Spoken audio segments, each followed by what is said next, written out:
کام آنے ہیں بڑے.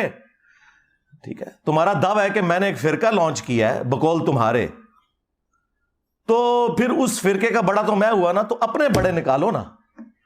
یہ الگ بات ہے کہ نہ ہماری کوئی چندہ بک, نہ ہماری کوئی مسجد, نہ کوئی مدرسہ, نمازیں تمہارے پیچھے پڑھیں, چندے تمہیں دیں جو تمہاری زندگی موت کا مسئلہ ہے. پھر بھی وہ جھوٹا الزام, اس گندگی کا الزام جو تمہارے بڑوں نے ڈالی ہمارے اوپر لگاتے ہو کہ ہم نے فرقہ لانچ کیا ہوا ہے. اور بھائی فرقے جب لانچ ہوتے ہیں تو وہ کہتے ہیں ہم مسلمان باقی سارے کافر, اور میں یہ کہتا ہوں تم سب مسلمان ہو, مجھے فرقہ کہہ رہے ہو. فرقے کہتے ہیں کہ چندہ نہیں دوسروں کو دینا, میں تو کہتا ہوں کہ ہم نے کوئی چندہ بک بنائی نہیں, ہم چندہ بھی تمہیں دیتے ہیں. چلو. فرقے کہتے ہیں جی مسجد لادہ سے بناؤ, اسلام آباد میرا دوسرا شہر ہے, کتے کی طرح لڑتے ہیں مولوی اپنی مسجدوں کے لیے. ایک بریلوی بنا لینا سر تک پھاڑتے ہیں دوسرے کے. پھر دیوبندیوں کو جب تک مسجد نہ ملے, ان کے منہ میں ہڈی نہ جائے, ان کو سکون نہیں آتا. پھر اہل حدیث کے منہ میں بھی ایک ہڈی دینی پڑتی ہے, شیعہ کے منہ میں بھی ایک ہڈی دینی پڑتی ہے, تب جا کے سکون سے بیٹھتے ہیں سیکٹروں میں, کتے کی طرح لڑتے ہیں. یہ میں 15-20 سال سے دیکھ رہا ہوں. پھر ایک ایک فرقے میں بھی لڑتے ہیں, یعنی اگر بریلویوں کی 2 پارٹیاں آ گئی وہ ایک دوسرے کے سر پھاڑتے ہیں, FIR کٹتی ہیں. تو یہ ساری ہڈیاں ہم نے تمہارے منہ میں پہلے دی ہوئی ہیں, اب ہمیں فرقہ کہہ رہے ہو. چلو ٹھیک ہے, for the sake of argument نکالو اپنا بڑا باہر. بریلویوں کو شوق ہے نا, نکالو مفتی منیب الرحمان صاحب کو حفظہ اللہ تعالی, میں ان کے قدموں میں بیٹھوں گا, اس کرسی پہ انہیں بٹھاؤں گا. صحیح.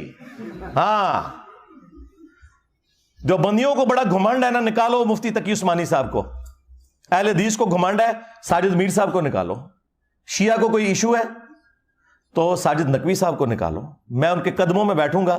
آئے ہم سے عقیدہ توحید پہ بات کریں, عقیدہ ختم نبوت پہ بات کریں, ان ایشوز کے اوپر بات کریں. اور یہ بھی ان کے شوق کی وجہ سے, مجھے کوئی شوق نہیں ہے کہ جن کی ویڈیوز کو 200-250 بندہ نہ دیکھتا ہو, جب تک میری تصویر نہ لگا لیں, ہزاروں میں وہ ویڈیو نہ جائے, میں نے ان کے ساتھ بیٹھ کے کیا کرنا ہے. چلو انہیں شوق ہے نا کہ جی وہ انجینئر صاحب کو ہمارے ساتھ بٹھا دیں, جی بیٹھ جاتے ہیں. کوئی بھی تیار نہیں ہوگا ان کے بڑوں میں سے. اور یہ بھی کہہ رہے ہیں کہ جی میرے شاگرد جواب دیں گے. تو آپ جواب دے, شاگرد جواب دیں گے. اللہ دے بندے ہو تسی رل کے نہ جواب دے سکتے, اور میں تیری فرمائش پوری کر لگا انشاءاللہ, رکھن لگا شاید جیدہ تو جواب دینا ہے, اور ٹائم قیامت تک کی. ہاں کوئی چیلنج نہیں ہے. میں نے ایک ہفتہ نہیں گزرنے دیا, میں نے چونکہ اتوار کو ہی بولنا ہوتا ہے نا, تو پہلی اتوار یہی آئی ہے, تو میں نے ادھار نہیں رکھا اگلی اتوار تک. میں وہ کلپ آپ کی فرمائش کے اوپر ڈاکٹر صاحب بنانے لگا ہوں, اور آپ کی آنے والی نسلوں میں بھی کوئی جواب دے دے, علمی جواب, ایویں نہیں کہ جواب اپلوڈ ہو گیا. ہاں تسی جواب اپلوڈ کر دے ہو, ٹھیک ہے, جلوس کٹ دے ہو, رون دے ہو, پٹ دے ہو, ساڑی جگہ کٹ پہ گئی ہے.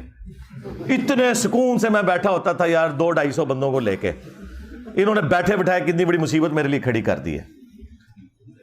کیونکہ ہمارا تو زیادہ تر سوشل میڈیا کے اوپر کام ہے, تو میری تو خواہش نہیں ہوتی ہے کہ یہاں پہ کوئی بہت زیادہ جھمگٹا لگے, سوائے اس کے کہ ایک بار ضرور آئیں آپ, زندگی میں ملیں, ملاقات کریں, اور تصویر کھنچائیں, اور پھر جا کے دعوت کا کام کریں. ہم نے کون سی کوئی چندہ بک بنائی ہوئی ہے, کوئی پیری مریدی شروع کی ہے, کوئی مزار بنایا ہوا ہے, جگہ بھی کرائے کے اوپر ہے بھائی, کوئی مزار نہیں بننا ادھر, بے فکر رہیں آپ.